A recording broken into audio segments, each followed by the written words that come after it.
Doctor Anil Sukhdevrao Bonde. धन्यवाद सभापति महोदय। मैं आज मंत्री जी को और प्रधानमंत्री नरेंद्र जी मोदी इनको धन्यवाद भी देता हूँ और अभिनंदन भी करता हूँ, क्योंकि खान और खनिज विधेयक विकसित भारत का विधेयक है। और आपको पता है कि 2030 तक हमारा देश नए हाइट तक पहुंचने वाला है एक क्षेत्र में, यानी टारगेट है 1.5 billion tonne of coal, 450 million tonne of iron and 730 million of limestone.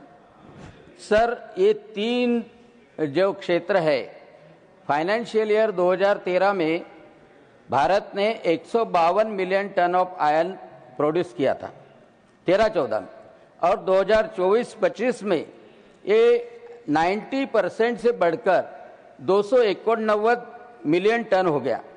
ये दिखाता है कि हमारा इंडस्ट्रियल प्रोग्रेस कैसा हो गया। सर, लाइमस्टोन प्रोडक्शन हमारा 60% से बढ़ गया, यानी 450 मिलियन टन पे गया।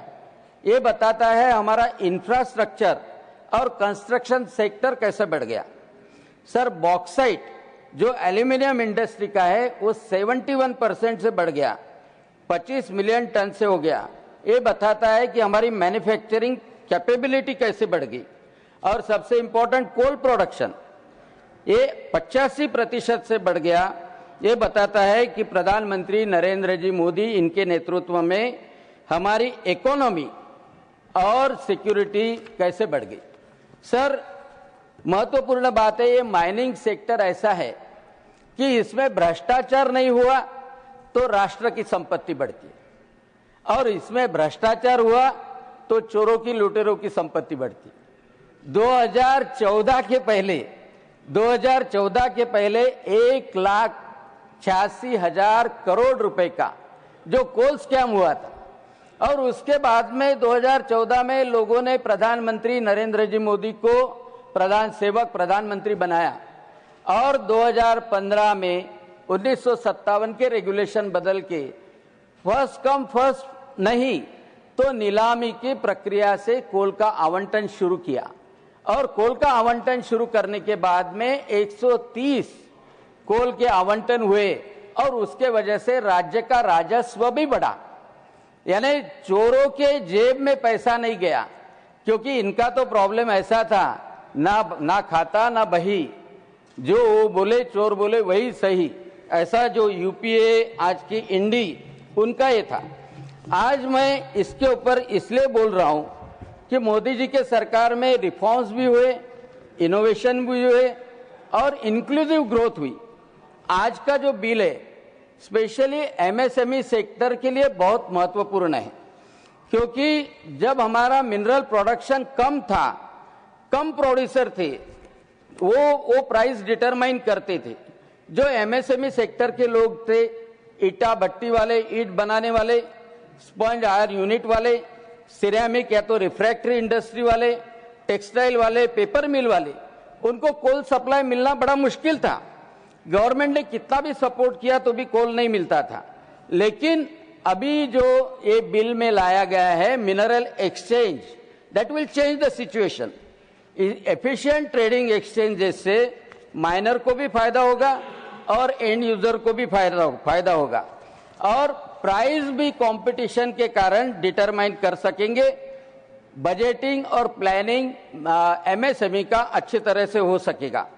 द मिनरल ट्रेडिंग एक्सचेंजेस ये फेयर मार्केट प्राइस डिटरमाइन करने के लिए बहुत महत्वपूर्ण रहेगी। ये सप्लाई एंड डिमांड डायनेमिक्स जो खनिजों की होती है उसके लिए बहुत महत्वपूर्ण होने वाला है।